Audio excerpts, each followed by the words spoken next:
Life Audio. This is why you're doing the work. This is why you are worshiping and glorifying God, because He's taught you how to serve the people that He put in front of you. Over 20 million fans have made Trans-Siberian Orchestra their holiday tradition. Bring the whole family and make it part of yours.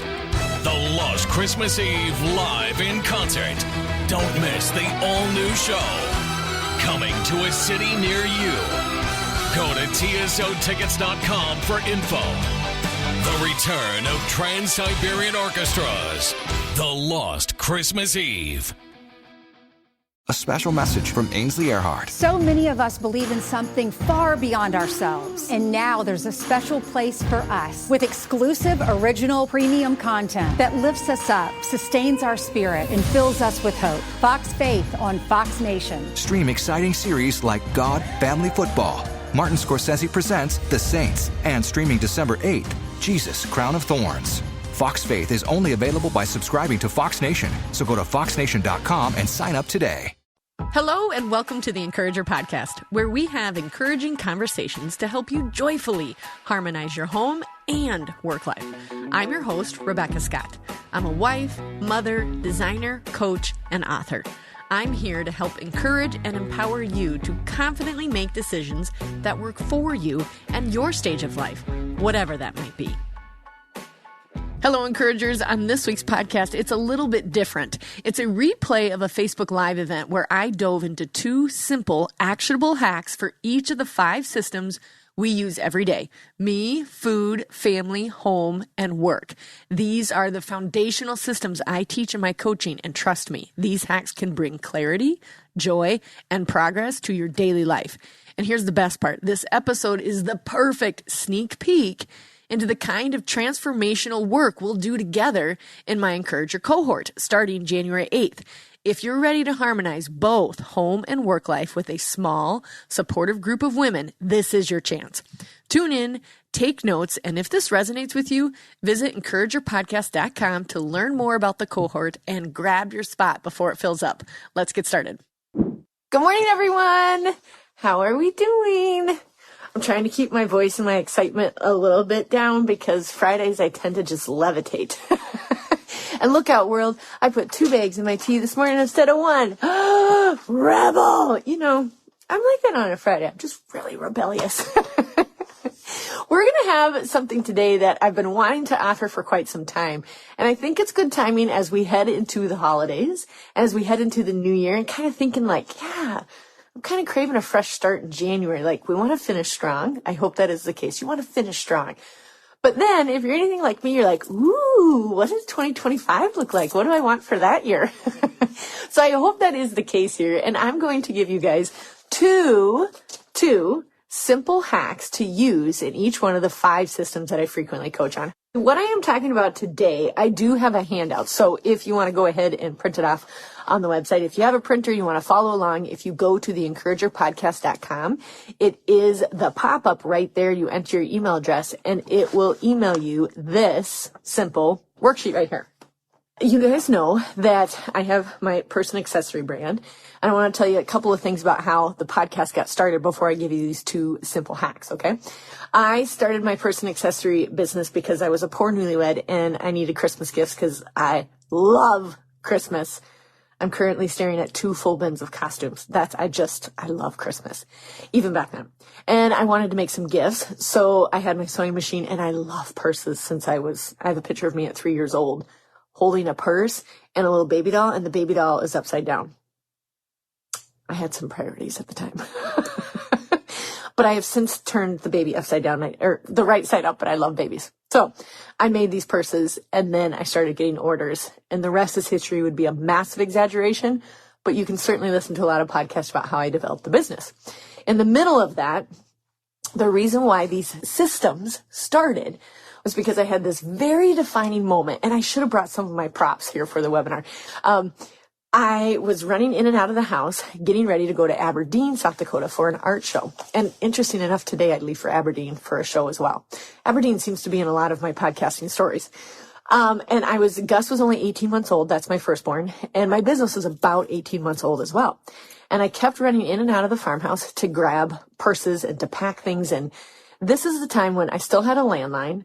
So my landline was going off. My phone was dinging. My email notifications were dinging. The car van door for the minivan was dinging, and the screen door was slapping back and forth, right? As I ran in and out gathering all these things. So every possible trigger was going off, right?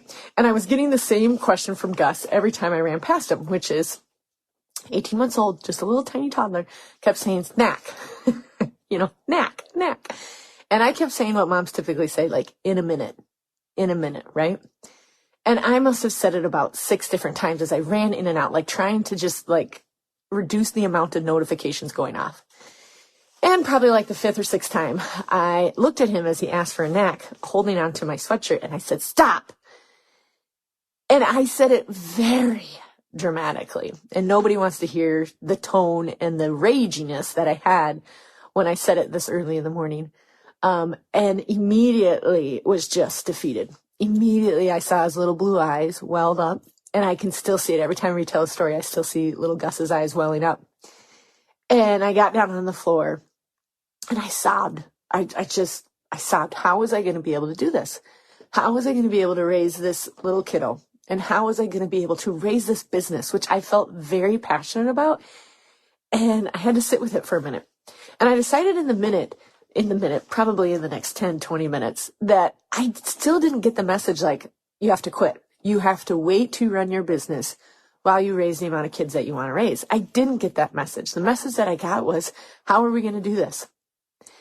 And so I set out to thinking, how am I going to do this? I want to raise this business, if you will. I want to create for a living. It's been in me since I was little. I need to create, right? I believe that when you create, you have joy.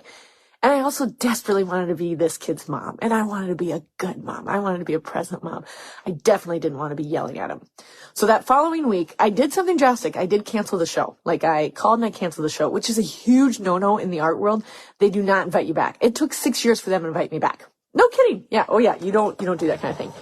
But it took me being like, okay, God, I'm going to do both these things. Then I'm going to make a decision right now. I canceled the show, got little Gus a snack. We sat and thought about it. I was thinking about, how am I going to do this? How am I going to do this? Not like, I'm going to quit. How? How can I do both home and work life with joy? So I asked the question, give me wisdom. And I recalled a moment when I had been journaling for nursing. Guys, I've been system brain since forever, right? And when I had this brand new baby and never been a mom, I was like, there's got to be a pattern to this baby. Like, there's got to be a pattern of when he wants to eat and when he wants to play and when he wants to sleep. And a girlfriend I mentioned, well, I journaled it to find out like what their kid's rhythm was. And I was like, okay. So I got my notebook and I would journal when he was nursing, when he woke up and all that. And I thought, wait, that really helped me to figure out this kid, because there's even a pattern in a 7-pound baby, right? And I figured out Gus's pattern, if you will. So I thought, okay, my work week has got to be the same as well. So I journaled for a solid week after canceling that show, everything that I was doing. I was like, oh, okay, here's where I'm eating food. Here's where I'm making food. Here's where I'm exercising. Here's where I'm doing my Bible time. Here's where we're doing bath time and play time and family time. And here's where I'm with my husband. And I started to see, as I was journaling, that there were themes going on. So when I was able to zoom out, look at the journal and go, oh, okay. I see some patterns. I see some themes. I see some systems in place. Now, I did realize, because of the moment I just had, some of the systems were broke. Some of those were like, okay, that one is clearly not working. I started seeing all of these systems starting to not emerge because they weren't developed, but I did see that, wait a minute, there is a pattern here and I can improve on it. And so the systems that emerged out of it was the me system, how to take care of yourself. What does it mean to get a full charge? Okay, what was I doing to take care of myself then? Then I saw the food system, which I was like, wow, there's a lot of time spent here on food, right? And that's basically answering the question, what's for supper? Then I saw a home system, like, okay, well, how was I cleaning? How was I making my home a sanctuary, someplace that I wanted to be, someplace that was joyful and a place of rest for my family? Then I saw a family system. That was like, okay, here are the times when Nick and I are installing values in Gus, and we're defining what it means to be a family now, and what we want said behind our back, right? What were the values that we wanted? That was our family system. And then I also saw a work system in there as well. And I realized how chaotic my work system was as I was trying to do all the things. And the family system, to go back to that is, are you currently living the legacy that you want to leave? Sometimes those two don't line up. Like, you know the legacy that you want to leave, but you're currently not living it. And so the family system helps add those together so that you reverse engineer and become really intentional about the legacy that you're living so you can leave the legacy behind that you've always envisioned. Then the work system was just answering the questions: who, what, where, when, why, and how. How are you going to do the work? Why are you doing the work? Where are you going to do the work? When are you doing the work? And that one question for me was probably the most broke in the beginning. So that's how those 5 systems came about, was this moment with Gus and going, I got to figure this out because I want to do both. Now, fast forward, I start working these systems like a ninja. I start figuring it out. We start having more kids. I start employing more people. I start growing my businesses. I grow my family and I grow my brands.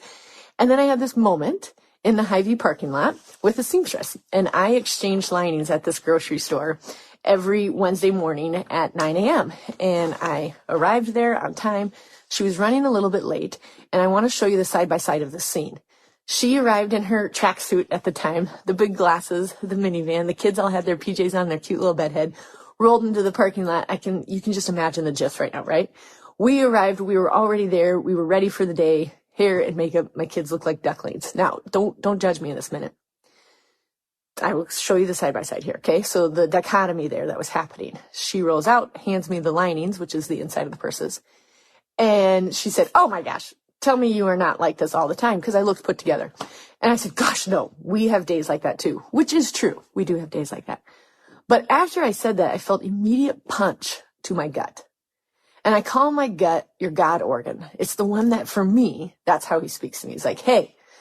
And what he was saying is that you're being falsely humble. You do have it put together. And everything that I was doing, this gal could do as well. Now, it may not mean being put together at 9 a.m. That's not the point of the story. The point of the story is that I had some systems in place that she could totally apply to her life as she was trying to sew and raise babies and do work and do home life well. And so that's how the podcast got started. I thought, okay, you know what?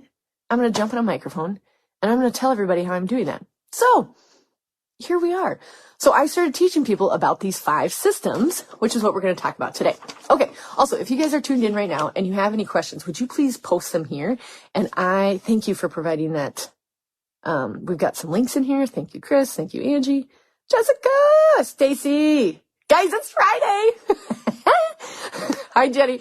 If you have some questions, post them here because I will answer them live. Okay, let's start with your me system. I'm going to do this in the order that we suggest you do the systems. However, when I am coaching a woman, I will say immediately, if I can tell one of them is more broke than the others and it's stressing her out, she cannot concentrate on the other systems until that one system gets fixed, we do start with that one, with the exception of the work system. We don't start with that one. We all want to start with that one, right? We do. We love what we do. Don't. Let's get home life set up good, solid. Then we'll do your work system, okay? So I'm going to do it in the order that we suggest when I am coaching, but feel free to take away today what you could start right away. One of the things that I started my podcast in last year is that in the first 10 minutes of listening to the podcast, you will be able to implement some of the principles, the strategies, or the hacks within it, because we are inundated with content, right? We get it all the time. And it's good. It's good content, right? It's even the stuff that's good, even the stuff that I'm creating, right? But it's hard to implement it and store it. So 10 minutes, you're going to be able to do some of these things right away. So many of us believe in something far beyond ourselves. And now there's a special place for us. Fox Faith on Fox Nation. With exclusive original premium content that lifts us up, sustains our spirit, and fills us up with hope. Now you can stream hours and hours of commercial-free, faith-based content anytime, anywhere. With exciting series like God Family Football, about a coach, a team, and their faith. And streaming November 17th, Martin Scorsese presents The Saints, one of America's greatest storytellers, recreates the lives of Joan of Arc, Maximilian Kolbe, Sebastian, and John the Baptist. Before they were saints, they were people. Then, streaming December 8th, Jesus Crown of Thorns, a new epic original docudrama series. They fought for his power, he conquered with love. You know his story, but not like this. Fox Faith is only available by subscribing to Fox Nation. So go to foxnation.com and sign up today. Do you ever notice that even when your body is not moving, your mind is still racing? Worries, to-do lists, and a spiral of negative thought patterns often keep us from the stillness and deep peace we long for. In her new book, Present in Prayer, Jennifer Tucker invites you to quiet the noise around you and within you as you allow the Holy Spirit to speak through God's Word, and to renew your mind through the practice of Christian meditation. Inside, you'll find 30 beautifully illustrated meditations that call you to silence, prayer, and thoughtful reflection on a passage of Scripture. This practice will help cultivate a rhythm of being still and casting your mind on what is lovely, pure, excellent, and true. This book makes a beautiful gift or an uplifting resource to read through in your own quiet time. Present in Prayer is now available on Amazon and wherever you buy books. Okay, let's start with your me system. This is the analogy of, they say, put the oxygen mask on before you help your child. Baloney. I don't think that's ever going to happen. If it was me, the kid would win every time, right? So I like to think of it better like a cell phone charge. We are all hyper aware of how charged our cell phone is, right? We're like, well, I got to plug it in, and oh my gosh. And think about the times when you forgot to plug it in the night before, okay? And it starts at like 39%. How long will it be until your cell phone dies? Each one of us is going to be different, but probably like 11 a.m., right? It's going to die at 11 a.m. Well, it's the same thing as your body. Think of your body as a cell phone charge. If you start out the morning at 39%, you're not going to make it past 11 a.m. So what would it look like to get a full charge in the morning? What would it look like to start at 100% charge? Every one of us is going to be different. Mine is burpees and Jesus. Yours might be sleeping in a little bit, a cup of coffee, whatever that looks like. How can you get a full charge? Each one of us will look different. We will not judge each other for whatever it looks like. It might mean a date with a girlfriend. It might mean a walk by yourself. It might mean a bubble bath. It might mean rock climbing. I'm not sure. But ask yourself, what would it look like to have a full charge during the week to start plugging in some of the things in your me system, okay? Yes, yes, Chris, very good point. The cell phone charge analogy makes you plan ahead a little bit. Be a little bit more intentional. Notice when you feel joy. Okay, so the 2 hacks for the me system to get started in this system is this. First of all, pick a recharge moment for the week. Now, we just talked about filling your battery. Hopefully you can do that daily. But let's say you're like burnt out, right? We're going to do these 2 hacks to just get started. Find a recharge moment for the week.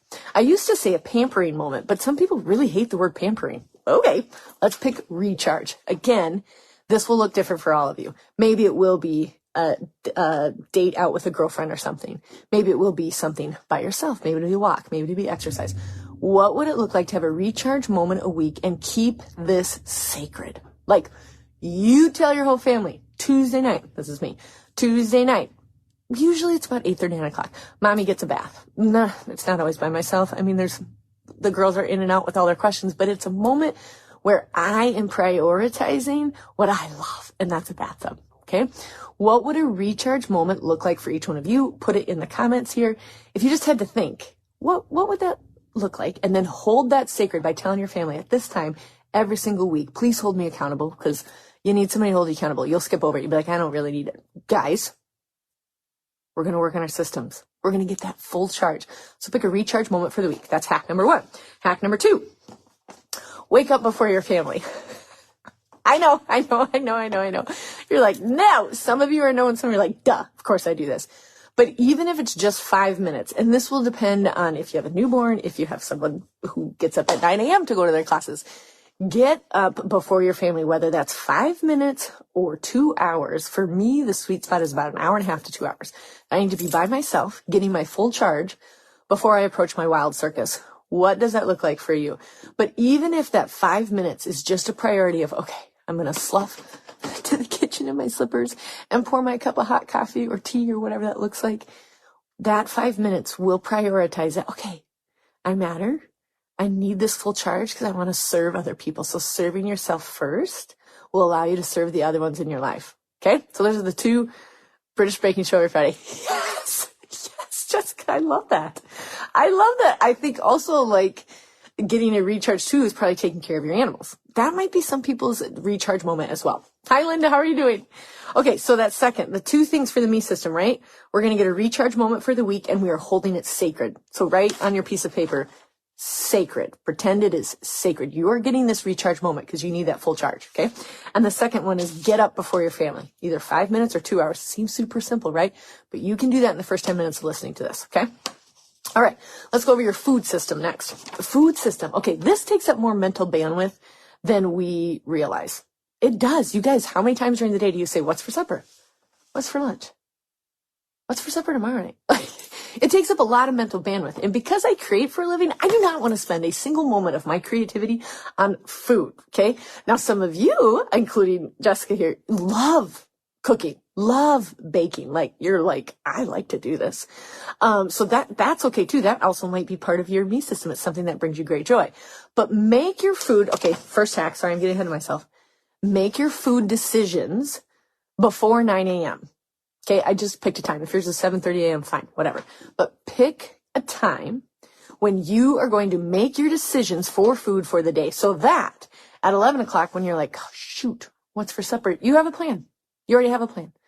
And at 3 o'clock when you're like, oh, shoot, what's for supper? You already have a plan. Now, here's the trick to it. You can do it 100%. You can do it 1%. I'm big on coaching on the 1% concept. You can just make the decision and say, we're having sloppy joes for supper. And that's it. That's it. They're done. So every time you ask that question, what's for supper? You're like, oh yeah, we're doing sloppy joes. Okay. Or you could do it like 50%. You can say, we're having sloppy joes. I got the meat out and I got the sauce out, or the ingredients or whatever it is. But make your food decision by 9 a.m. so that throughout the day, you are not asking what's for supper and you're not thinking about it. You've already pre-decided it. I do it daily, but I have a plan for weekly. Everyone, depending on how burnt out they are and depending on how you're showing up today, is going to be different.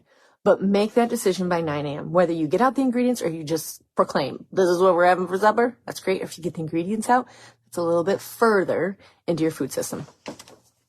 Oh, good. Okay, everybody's putting this. Yes. Thank you. Yes, give us your ideas here. This is an exchange of ideas and principles, you guys. Oh, sound trust is so good. Okay, now I love all these. Okay, so the first hack for the food system is what? Make our food decisions by 9 a.m. Just decide what it is. Whether you lay the ingredients out or not, it's fine. Just make the decision so it's not mental bandwidth later in the day, okay? The second one I recommend for the food system is to grocery shop once a week. What? Okay, I've never had the privilege of living close to a grocery store because I've always lived in the country. But think of the times, budget-wise too, right? Think of the times you're like, oh, we got to stop and get sour cream. Oh, we got to stop and get a French loaf. Oh, we got to stop and get a salad. I guess those are the things that I think people would stop for. But if you grocery shop once a week, holding in that sacred time too, like, okay, this is when I grocery shop, you don't have to plan grocery shopping every single week. Right? Like, it's once a week. It's Wednesday afternoons. For me, it is Wednesday mornings. This one hack has saved me so much mental bandwidth and time. Oh my gosh, it has saved me so much time over the years. Plus, I figure out their sales cycles. There's so many advantages to picking a time of the week when you grocery shop once a week. So you're not spending 15 to 20 minutes to stopping and getting it. Even though you may live close to a grocery store and you're like, well, just run over there and get a sour cream. That took mental bandwidth to get over there, to make the decisions, to orchestrate who went to go get it, even if it wasn't you. So grocery shop once a week. I'm saving you time, baby. That's what it is. I'm just saving you time. Jessica says, so if you work at 8 a.m., should you do it the night before? You totally could. You totally could. Or you can make your food decision by 6 a.m. when you're getting ready.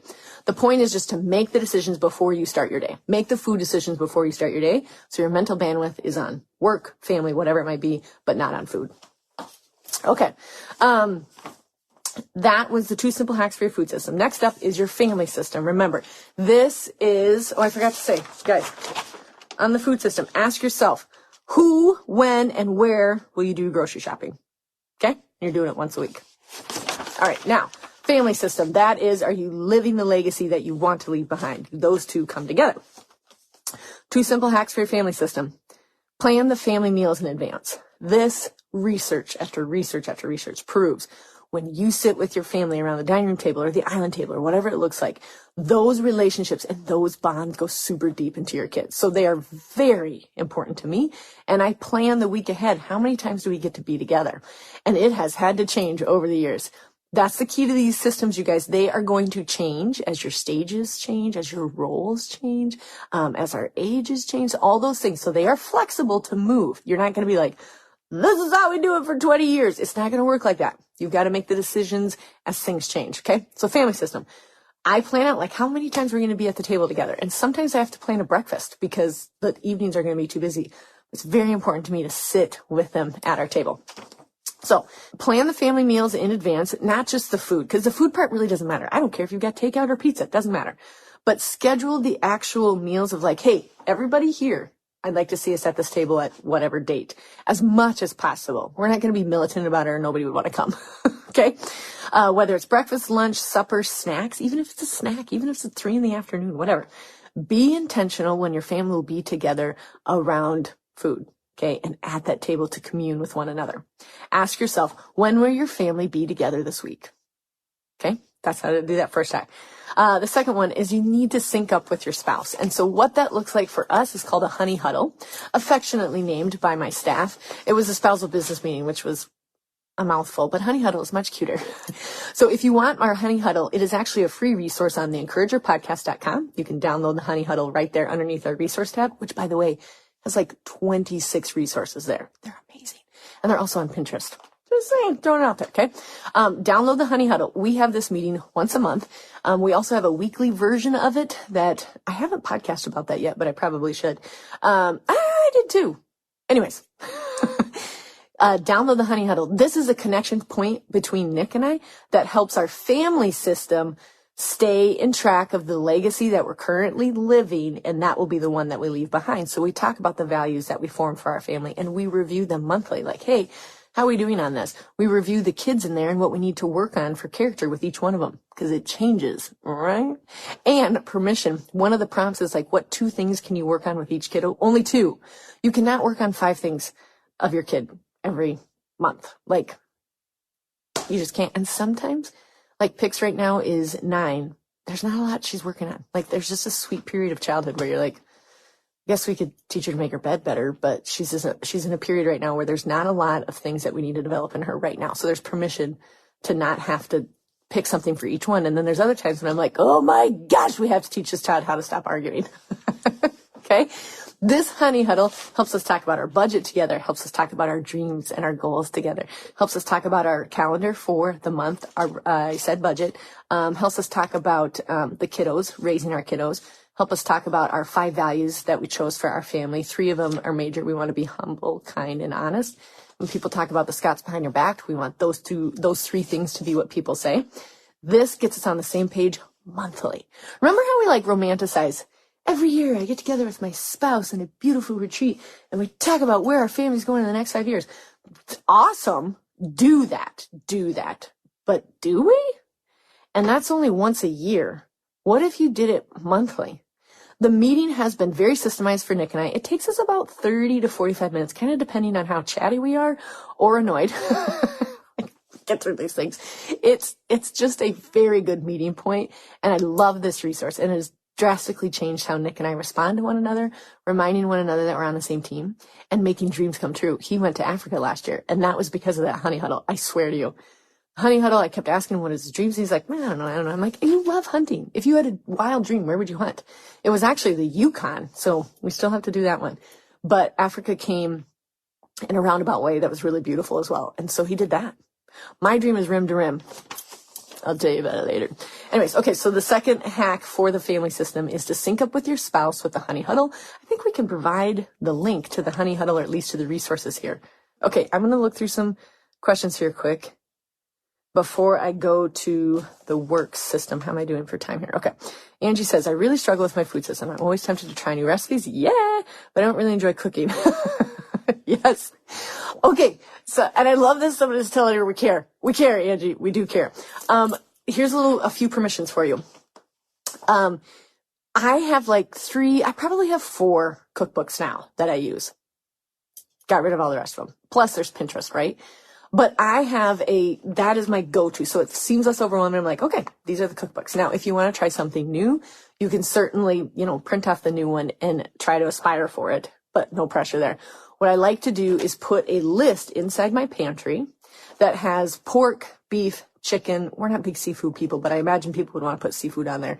And it even has snack ideas on there, and it has appetizers like dips and stuff like that. because when I'm overwhelmed with thinking about what to make, I just refer to this list inside my pantry on Sunday evenings. I'm like, oh yeah, here's my chicken. Here's my go-to chickens. Here's my go-to beef recipes. Here's my go-to breakfast or whatever it is. And it's a cheat sheet. So that's a way for me to feel less overwhelmed when it comes to planning my week, especially if I just filled it out and I'm in my busy harvest season for retail when we're just sewing and getting ready for Christmas stuff. I love my cheat sheet because I'm like, okay, we had sloppy joes last night. Tonight I did buy a pizza dough and the kids are going to put toppings on it. Like, it's just an easy cheat sheet. So I feel less overwhelmed. And I also say this, like, for new recipes, only do one a week, because I do this every January. I'm like, new food, new plan. I hit it out of the ballpark for about 3 days. Then I fall off because I didn't have some of the ingredients that I normally would have for my other recipes. So I always say, like, hey, just do one new a week. Just one new a week. And there's also flexibility in this too, is when I'm planning out my food for the week, one of the days I leave blank because I didn't plan on a leftover, or I forgot the basketball game for a kiddo that was going to be a little bit further than I anticipated. So one of those days leave empty just gives you a little bit of rebellious feeling, a little bit of wiggle room. So hopefully that feels less overwhelming when you've got the cheat sheet right there, Angie. Any more further questions on it? Feel free to keep putting them on here. Also, guys, we always have the friend that really does love cooking and asks you all the time, like, hey, how can I help? I could tell you're in a busy season. Is there anything I can do? Yes. Ask them for a freezer meal. Don't be afraid, because I guarantee she'll be like, oh, yes, I would love to do that for you. Thank you. And I'm sure you're going to exchange the most beautiful thing back. Like, we are women. We want to help one another. So if you've got the food friend, keep them in your circle. Treat them with love and ask them for freezer meals. Just saying. Okay. Chris says, so relatable. I'm always worried my kids won't like the new recipe. I feel like I wasted my time. Okay, there is that. So here's what I do. When I try a new recipe with my family, and this burned me a couple times. I try a new recipe, and they are not allowed to give me any feedback until they have first said, thank you for making food, Mom, because we had the reverse of that, and that didn't work. Hey, thanks for making food, Mom. Guess who always has the loudest opinion? My oldest, Gus. Don't do that one again. I'm like, hold on. Does everybody think that at the table? And then there's some like, or they're like, I liked it, Pix, my baby. I liked it, Mom. So I do ask for feedback to see if I should do it, because I'm not wasting my time, effort, and money on making a recipe that they silently didn't know they could say they didn't like. But they have to at least say, thank you for making food, Mom. I don't think I would try that one again. So the feedback loop is real strong in my household, but at least I'm not wasting time the next time I go to try a new recipe. Also, when I'm planning out my food, ask them in advance. Everybody's got a loud opinion before you spend the money, right? They're like, no, that sounds terrible, or I don't know. So hopefully that helps a little bit with those opinions as well. Chris is inviting anybody who wants to be her food friend. On my food, I could be a flip-flopper. I actually like baking. I really like baking. And I don't mind cooking either. I love the cleanup scene, which is a little bit strange, but it's because it's a family bonding time. And so like during the Christmas season, it's very busy for Rebecca Scott Designs. Like we're sewing. I have this like, I think I did it one year where I'm like, I want to make all my staff freezer meals. I think I brought pot pies and the salad, because I do like, hey, I want to help you out. These guys are pulling the midnight hours for me during this season. So don't quote me, but I'd love to make that happen. But I do like flip flop where I'm like, I don't know what we're having for supper. We never get to have takeout. So that wouldn't be an option, but we're going to have waffles. Actually, waffles take too much time. Waffles are yummy, but they take too much time. Pancakes, baby. But so I could go both ways on the food system, which is also good that it's flexible. So I know leading into the month of December, actually it's actually November and December, our food system is going to be a little less awesome because of what we're doing. Okay, now let's talk about your home system. Then we'll talk about your work system. It's the reverse on here, but I'm going to do the home system. Here are 2 simple hacks for making a sanctuary out of your home. When you enter your home, you should be full of joy, not dread. I know I said the should word, but you want it to be full of joy and less dread. So let's do 2 simple hacks to get there. Declutter once a week. Once a week. I said this, but I meant this. Once a week, you're going to declutter and you're like, what? I'm not talking about the whole house. I'm talking about your linen drawer where your makeup is. Just declutter it. Throw out the mascara that's 3 years old. Like what? Just declutter something once a week, because it creates a habit of decluttering. And so when you're like, I'm just going to declutter my desk. You got it. That's it. That's all you have to do. I'm going to declutter the garage this weekend. Wow. Amazing, kid. Whatever. Declutter something once a week. It will get you in the habit of getting rid of things that no longer serve you and create more dread than joy. So declutter once a week, whatever that looks like. Could be the tiny drawer, could be the whole garage. Don't do the whole garage. You'll get overwhelmed. Just do right before you get into the house, part of the garage. Okay. Big into permissions of just 1% it, you guys. Just 1% it. Then you can go to the whole garage. Okay. It'll allow you to keep the space nice and neat and tidy and more joyful. Ask yourself, what can I declutter quickly to gain momentum this week? Okay. Hi, Gina. Okay. Now, hack number 2 for your home system, creating the sanctuary. Okay. Create a laundry plan that fits your schedule. I know, guys, laundry is a big part of our life. Oh my gosh, they have to wear clothes all the time? Yes. Turns out we do, right? I love the winter months because it feels like there's less laundry. I'm not sure why, but I want you to create a laundry plan, because here's the thing. If you do not have a laundry plan, it takes up a lot of mental bandwidth, like we talked about with your food, that is just not necessary. And as often as possible, I'm sure all the mothers tuned in here, like, teach your children how to do their laundry. Yes, but teach them also to have a system around it, so it's less overwhelmed for them when they're studying for a test or they're doing life or they have a newborn. They're like, oh, wait, I already have a laundry system. My mom taught me this. I do it on Mondays. I do it on Sundays. I do it on Wednesday nights, whatever that looks like. Have a laundry plan. There are loads of examples out there. For me personally, I start my laundry on Sunday night. All the kids bring up their clothes. Yes, they know how to do laundry, but sometimes it's easier for me to do it. But I do spot check that they know how to read a washing machine to do their own laundry. And then by Monday night, I'm finished with laundry and everybody folds their own laundry and they have to put it away. I'm pretty stiff on that one. I'm not staying at clean clothes in a basket for a week. I can't do it. Personally, I can't do it. So for us, it has to be completed, fully completed. Sometimes we have football on Monday nights. Sometimes we have basketball, whatever the activity is. They still know without guessing. They bring their clothes up Sunday night. The laundry must be done on Monday. Even if we have to stay up late to put it away, we are putting it away, because then guess what? I don't think about laundry until Sunday again. That is 6 days off of laundry. That is glorious. Now, that is how we do it. If you are like, no, Becca, we got to do one load a day. Okay. But just make sure that you have a plan. Do not let it be willy-nilly every week. Have a plan for your laundry and work that plan. Write it down. Communicate it to your family. This is our laundry plan. Good. Decision made, right? We're reducing all those decisions. So ask yourself, what does done look like for your family? That's the important thing with the laundry one. What does done look like? For me, clearly, I'm the Nazi who's like, done looks like all the clean clothes are in the drawers and the dirty clothes go in the dirty laundry for the rest of the week.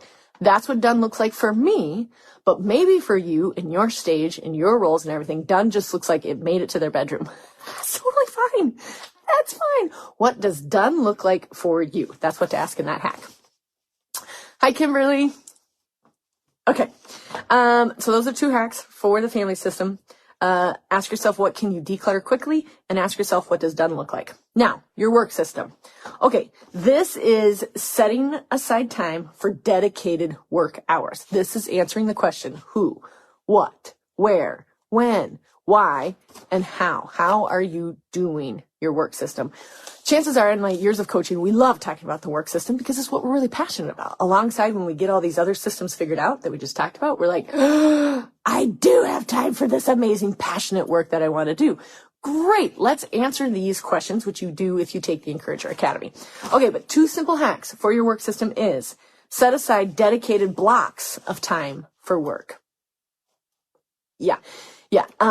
Big proponent of you've got to do blocking your time in. Now, you can do really, really, really nitty gritty, or you can just do on average. So I create for a living. Mine is a little bit more flexible because I do have to follow sometimes my creative brain. But I have blocks of time that I do the processes of the purses. But mine doesn't look like from 9 a.m. to noon I sew. It may be from like 9:30 to 11:30, depending on the workload. But I know that that block of time on Monday is for sewing. Okay. I know that that block of time on Tuesday afternoon is for all my CEO work, setting my meetings and all of that. I have blocked my week for my work so that I have a plan in place. I know how to be intentional in that block of time.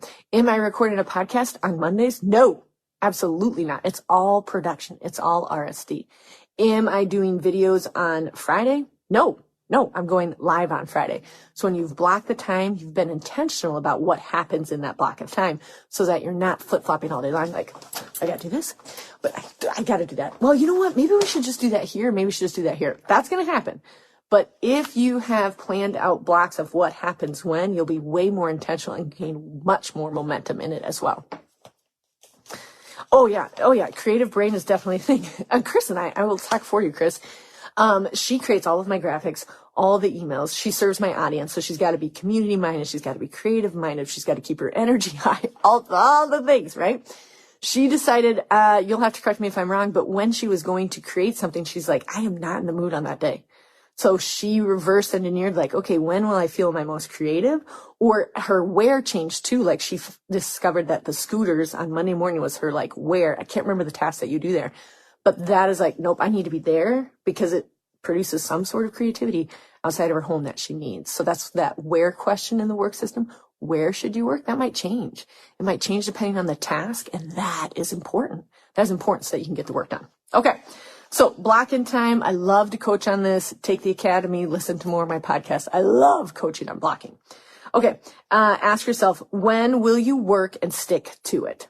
Like also, my machines go off at 6 p.m. The machines are off. I do have to go in there and check email at like 8:30 when I start getting kids down, but my sewing machines are off. I've decided when I work. Oh. Yep. Kitchen counters. You could definitely declutter that. Hi, Ellie. Angie says, I feel like I'm constantly decluttering in the kitchen. Amen. I know it would help if I created some zones for all the things and then train my family where things go. Yes. So that might mean compartmentalizing it, which Angie is an amazing organizer. So everything I say, you can throw out the door if you've already had this planned. Pick the one area. This is the 1% that's the most annoying. So pick if it's the things that sit on the floor that you're like, I can't handle things on the floor. Or if it's things that sit on the countertop, pick which one are you going to like really hone in on. Like, okay, I finally figured out a plan for our countertops, or I finally figured out a plan for our floor, meaning like where they put their shoes or where they lay their backpacks or whatever. Pick one or the other and then just work on that until the family's like, oh, mom keeps moving my backpack to my locker. Weird. This is where your backpack goes. I do not want to see it on the floor by the pantry anymore. This is the locker where it goes. It might take, depending on the child, it might take longer. But then they realize like, oh, that's the system. That's where I declutter. And this is your specialty, Angie. So if you just pick the area that you're going to declutter and create a beautiful area. I can't imagine what your coffee area looks like. It's probably beautiful and well organized, but it is worth it if the kitchen is such a hub of the home and can also be the most anxiety filled for me. I'm like, the countertops I've got. Here's the thing. My countertops don't have to be cleaned off, but they have to be tidy. Like, I'll get there. I'll get to the cleaned off part, but I'm like, do not, and you cannot put stuff on our countertops that have been on the floors because we farm and ranch. It would be disgusting. But I'm like, just that area at night helps me to wake up and feel like, okay, the countertop is cleared off. The stuff might be on the floor, but for right now, the countertop is cleared off. Pick that area, declutter that, and train your family. Lovingly. Okay, Ellie says, before I do the second hack to the work system, I'll answer Ellie's question here. Any food system tips for someone that doesn't cook food for two? Oh, well, I always say your food system has got to work for your current family. I'm not going to suggest following a food plan that you're like, no, that's for servings of 6 people and I hate cooking. Decide what that looks like for your family in this season. It might be getting food delivered to your door. They have amazing programs right now that just deliver it straight to your door. Go with those if that is in your budget, or speak with your other second, I assume is your son. Ask him like, hey, what are you thinking about our food system? Should we try this together? Should we cook together? Involve the decisions of the family together. I would also suggest just finding your 2 favorite cookbooks and creating that list for your pantry. That's like, these are our go-tos. These are the meals we love for 2. These are the ones that don't feel like I'm cooking even though they are. Or here's the login and the password for our food plan program. Make it as simple as possible so you've got your creative energy for other things, especially if you don't like it. Just make the decision and then be flexible. I always say try it for 6 weeks because the first 10 days is unbearable, the next 10 days is uncomfortable, and the days after that, it's repeatable. So try it for 6 weeks, what that food plan is. If it's still like, this is not working, give me a call. Okay. Hi, Leanne. How are you? Ellie says, I'm really struggling with mom guilt. do you think that one of my systems is not working well, or will that never go away? I don't know. This is such a tough one because I go through seasons of this as well, but I find great comfort in the systems that I have set up that I'm like, I don't have to feel guilty about working late tonight because I know we got together 4 times this week for supper or breakfast, or we got together at this table 4 different times. So that helps settle that in my brain a little bit. Also reminding yourself that I ask my kiddos, like, hey, what are your fondest memories? So that I can recall, like, nope, they know that I am plugging in time with them. And the things for me, it has been true, and a couple of girlfriends that I asked this too, the moments that they say are their most memorable do not involve vacations. It is everyday things. It's like, oh, when you pick me up from school every day in your wig or your costume, Mom. Or, us sitting around the table. It's having them gullium. That's one of our meals. Those are the memories. So that kind of helps settle my mom get of like, wait, I am over exaggerating what I think they need when just being there for them and just the everydayness, love is spelled T-I-M-E, is what they need. And then discovering which one of these systems is most broke. So if you talk to your children, you're like, gosh, I'm feeling really overwhelmed. Or asking yourself, I have this guilt. What is going on? Is it because I feel like I'm not feeding them well? Okay, let's take a look at your food system. Does it feel like you're working too much? Okay, let's take a look at your work system. Is there something that you need to hire out part of it? Or is it just a better communication with your child? Like for us, we had the harvest conversation last week. Mommy's moving into harvest season. That means I work late. That means I'm on the computer more. That means I'm sewing later. And they cheer me on because they know, and I've been intentional about like, hey, the work system is increasing right now. And they're like, go Mom, right? So yes, zoom out, look at the systems and go, what do I feel the most guilty about right now? Is it time with my family? Have I not taken the time to work through the values that I want to instill in my son? What is it as you zoom out that you think of those systems as the most broke? When you look at them, what gives you the most anxiety? Chances are start with that system and start with just 2 simple hacks. 2 simple hacks. Okay, great question. The second hack, we'll go back. The second hack for the work system. Remember, the first one is dedicated blocks of work time.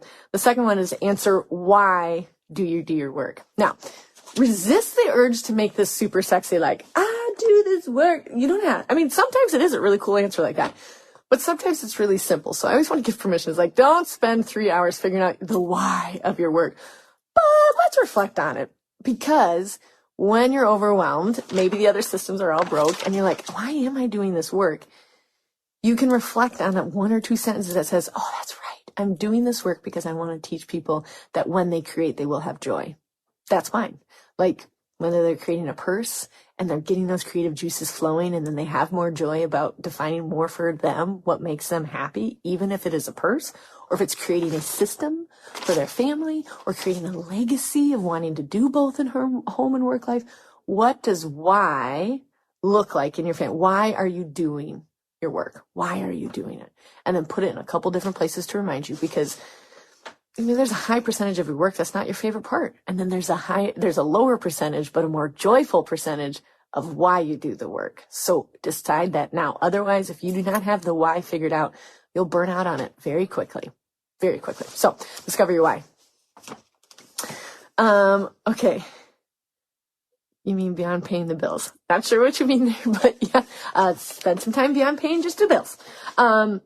Okay, ask yourself, why am I doing this work? Keeping your motivation in mind will help you stay focused and inspired when you're like, this is why. Also, like a little pro tip for you. My staff, thankfully I get to have a staff, very blessed, will save rocket fuel emails. So what would rocket fuel look like for you in your work when someone has said, hey, you're killing it, save it. Save it in a folder. I am old school. I love paper and pencil. I love to print things. I love printers. I print it off so that when I'm in a lull and I'm really struggling with why I'm doing what I'm doing, I have these rocket fuel emails that remind me, like, someone loved this honor project that I got to work on for this military member. Someone loved the pillow that I made. Someone said I changed their family trajectory because I taught them about systems. Save those as part of your, maybe you put on your why folder. This is why you're doing the work. This is why you are worshiping and glorifying God, because he's taught you how to serve the people that he put in front of you. Okay. Save your rocket fuel stuff. Oh, got it. Hilarious. Ellie says her why for her job is because it pays the bills. Could be. You could be in a job where you're like, well, it's paying the bills. But I have a feeling, because I know you personally, that there's a lot of joy that you get from serving people with the amount of knowledge that you have. And because of your job, the people that you're able to serve outside of it by being generous with the gifts that you've been given. Yes, beyond sometimes the weeks are like, I just got to cover payroll. I just got to do my job. But find out what part of that job that still clicks in all of the joy for you. And if not, then we should talk. If you're ready to switch careers, if you're ready to switch jobs, if you're ready to make these transitions, I would love to talk with you about it. Okay. Oh yeah, rocket fuel. I think that name I got from Angie calls it that. And I love getting those. Like, yes, rocket fuel. Okay, so we did it, you guys. We only have a few minutes left here. Thank you guys for staying tuned. Would you please share this? I think can you share live? Maybe. Someone answer that for me. I wanted to give this to you. This is a printable, and you could download it and fill it out, I think, as well. 2 simple hacks for each of the 5 systems that I frequently coach on. I have, I think, close to now 300 episodes of the podcast. So plenty of consumption you can do to learn more about the systems. If you want to take these systems and like really dial in on them for all of the questions, these are only 2 simple hacks for each system. I have a module for every one of these systems available on my EncouragerAcademy.com. The course is very affordable now. I think can someone tell me what it is before I say it out loud? It's very affordable because I feel really led that if you dial in your 5 systems, we will have more women living out their joy within their homes and within their work, serving the people that God has put in front of them. I feel very passionate about that. I do not want you to believe the lie that you have to choose between work or home life. You get to choose both, and He will allow you to serve both of those audiences beautifully and with joy. Okay, awesome. Thank you. The Encourager is putting here. So you can take the Encourager Academy. It's a great Christmas gift, actually. If you have an overwhelmed wife, if you have an overwhelmed loved one, sister, whatever, it's a great Christmas gift. You can consume it in less than 6 hours. Less than 6. They can do 1 hour a day. They can do 1 hour a week.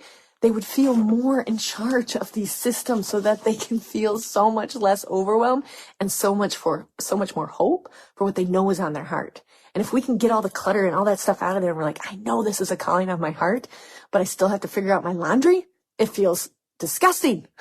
So when you have made those plans, you get all that stuff out of the way, then you can start leaning into dreams and hopes and desires and how to serve the ones in front of you. The other thing that I'd like to invite you to is our Encourager Cohort. It's $97. It's less than $100 to take the course. That's what I thought. I wanted to make sure my reaction was on. It's $97 to the Academy. $97. Less than 6 hours. Please share this. It's life-changing. I mean that. I know it's the simple stuff. It's laundry. It's garage cleaning. It's taking care of yourself. It's your work system. They're very simple. But if you do those simple things and get those organized, the mental bandwidth to do the huge things that you want to do, or even the small things, just being able to relax at night, you can do that when you take the Encourager Academy. Okay, the other thing that I started is the Encourager Cohort. This is new. This is a 10-week program for 10 women starting on January 8th. This, I get to coach with these 10 women for these 10 weeks working on the 5 systems. We'll set them up individually for each woman. And the reason I love this one so much is that my sweet spot in coaching, I love the Academy. Don't get me wrong. You download it by yourself, you can do it. But in the Academy, I get to see your face react when we talk about food. Does she love it or not? I get to see your face react when you tell me about what you want to do for work. I get to see your face react when you tell me how precious your family is and how you want more time with them. That is my sweet spot for coaching. And that is how we can make things happen. When I'm like, you know what? We're going to spend more time with your family because we're going to remove this. And when I get to know about your personal situation better, it's better for the coaching all the way around. It's very hard to take coaching, which I've done a ton of times, where you just download it and do it by yourself. You can do that, but with the guided coaching, I can say, wait, that is not going to work for you. Please do not follow that part of it, right? I need to know what is in your life. So with 10 women and me in 10 weeks, I'm going to get to know you. I'm going to get to encourage you and help you do all those little things and the big things that you have planned. Okay. So the Encourager Cohort starts on January 8th. It's available. I think we can put the link here. EncouragerPodcast.com. I'm not sure what tab it's under. Take a look, prayerfully consider it. It is an investment, but prayerfully consider what would it look like in 10 weeks if you got your 5 systems really dialed in. After those 10 weeks, what would you be able to accomplish? What would you be able to sit with and relax and not feel so overwhelmed? What would you feel encouraged by? 10 weeks. 10 weeks? I can't wait. This is my sweet spot for coaching because I get to know you so well and find out what really makes you tick. So if you want any of those resources, we have the links right here. And if it's not for you, share it with a woman. We do have 7 spots left. We have 3 spots filled, 1 that's very close. And I would love to fill it up with the 10 women. I'd like to keep doing this Encourager cohort throughout the year, but we're starting with our first one on January 8th. Okay, I'm going to go through. Hi, Diane. Go through here. Also, if you sign up on our email list for the Encourager, you'll find out more about that cohort as we send the details out there. Did I miss anything? Also, a lot of my coaching involves permissions and 1%, because I don't think that there's any cookie cutter plan each one of us can follow. Different stages, different roles, different desires. So I like to learn what is it that you want, and then we'll work within permissions to get you there, and also 1%ing it. Guys, I built 3 brands. How'd you do that? 1%. I have 4 kids. I didn't take off at 100%. I did it at 1% increments. A recharge moment for me. Maybe she's answering this. I love a bubble bath and I love to run on the gravel road. It's very therapeutic. Sometimes I'm crying with my hands lifted high. It's a weird thing. Good thing I'm not in town. They would be like, she's having a heart attack or a stroke. No, it's me worshiping while I run because I had a moment. Okay. Okay. Oh, I saw a question pinned. Dang it. I saw it. Can you repin that? It said, what is your weekly? Actually, I would say, similar to what Ellie was saying, I'm paying the bills. It is possible to have a job that feels better and more fulfilling than just paying the bills. It's possible. Some seasons you got to do that. But my goal is that you would do work that really fulfills you and gives you joy. Well, okay, got it. Jessica says, what is the weekly commitment for the cohort? Oh, great question. The commitment is we will meet on Wednesdays at noon for 1 hour. And then we have optional Friday office hours every other week. So if you're like, I want to go a little bit deeper dive, Becca, then you tune in on that Friday office hour and we'll go over that. We will always have Q&A on every single Wednesday that we meet. So the commitment of time is 1 hour on Wednesday, optional 1 hour on Fridays at 9 a.m. But I am saying I think it'll be 2 to 3 hours per week that you're going to need to apply to the systems. So 2 to 3 hours commitment each week, but only for 10 weeks. Then you're complete, but you have your set to work from, because remember, the systems are going to evolve with the different stages that you're moving into, maybe the different dreams that you're approaching. So they'll evolve, but you'll have your original set of okay, here's how I was doing it, and here's how I'm going to do it moving forward. So about 2 to 3 hours per week is a commitment. You do not need to be there live. They will be recorded. So if you can't make it one of the weeks, that's okay. They'll still be recorded. But with a group that size, I will most likely follow up with you so I can be like, hey, you missed the food system thing. Tell me what you took away from it. Do you have any questions? Because I don't want anybody floundering around. The purpose of this is for you to feel less chaotic at the end of it. And I can do that when it's a group size of 10. Thank you. We got some more details in there that Angie's putting in there. Okay, you guys, I got to go create some reels. I got to go live for Friday shopping. If you need a purse today, I can help you out. This has been fun. I hope it was helpful. Remember just to share this about, prayerfully consider the cohort. I'd love to partner with you. This is my sweet spot for coaching. I feel pretty passionate about this cohort starting in January. Thank you, everybody. If you wonder where all this light energy comes from, it's Jesus. Know him, love him, and pursue him. Until next time, guys, listen to the podcast. Thank you. Thanks so much for tuning in. If the Encourager podcast has helped or encouraged you in any way, please subscribe to the show and leave a 5-star review. And then help us spread the message of encouragement and hope by sharing the podcast with others. Ready to bring more organization and joy into your life? The Encourager Academy helps you harmonize your home and work life through our online course and coaching programs. Our 5-system approach, me, food, family, work, and home, tackles your biggest obstacles, offering lifetime access to video lessons and guided worksheets. Learn at your own pace with practical tools and strategies. Enroll now at EncouragerAcademy.com and use code WeGotThis for $50 off. Are you ready to finally create systems that help you thrive in both home and work life? Join my 10-week coaching cohort designed for busy women like you. Together, we'll create customized, foolproof systems for managing your home, business, and personal life with joy and purpose. With live coaching, practical tools, and a supportive community, you'll leave feeling organized, confident, and in control. Don't wait. Spots are limited to 10 women. Visit EncouragerPodcast.com to apply.